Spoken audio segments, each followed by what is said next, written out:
Nasa 3,000 benepisyaryo ng Pantawid Pamilyang Pilipino Program ang nakinabang sa Mega Job Fair na dinaluhan mismo ni Pangulong Ferdinand R. Marcos Jr. sa Tagum City, Davao del Norte. Yan ang ulat ni Gab Villegas. Personal na dinaluhan ni Pangulong Ferdinand R. Marcos Jr. ang ginanap na trabaho sa Bagong Pilipinas Mega Job Fair sa Tagum City sa Davao del Norte, kung saan halos 3,000 benepisyaryo ng Pantawid Pamilyang Pilipino Program mula sa Carmen at Tagum City ang dumalo. Ito ay inisyatiba ng Office of the President at Department of Social Welfare and Development Field Office 11 sa layo na mapabuti ang pamumuhay ng mga 4-piece beneficiaries sa bansa.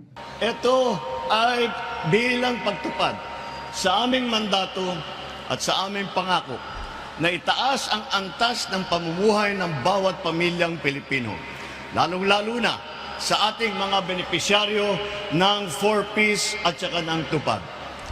Patuloy din namin pinapalakas ang paghahatid ng mga serbisyo para sa inyong lahat upang matulungan kayo na makahanap ng trabaho at magsilbing hakbang tungo sa pagkamit ng inyong mga pangarap sa buhay at para sa inyong mga pamilya. Inaasahang nasa 3,000 pre-identified existing household beneficiaries sa 4-piece ang maaaring matulungan ng programa. Ang mga nasabing benepisyaryo ay magta-transition out na sa programa dahil sa iba't ibang mga kadahilanan.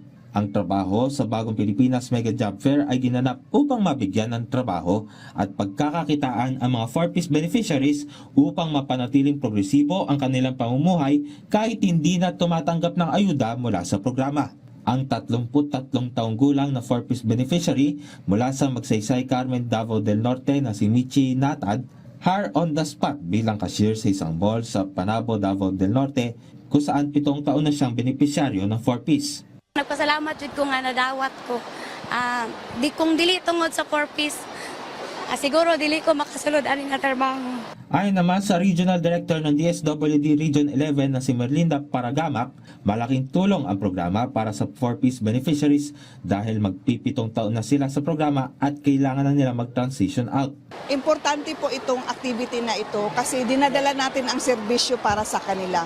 We wanted them to have work, no, para ma-sustainable ang pagtabang, ang ating pagtulong sa ating mga 4-piece beneficiaries. Nakapagtulungan din ang Department of Labor and Employment Region 11 kung saan naging daan din sila sa pag-imbita sa iba't ibang employer at partner companies, kung saan mayroong kabuuang 887 job vacancies ang nakahanda para sa mga benepisyaryo. At mayroon ding iba't ibang special services para sa mga benepisyaryo tulad ng Job Seekers Assistance Booth, Labor Education and Livelihood Desk at Career Development Support Services. Gab Humilde Villegas para sa Pambansang TV sa Bagong Pilipinas.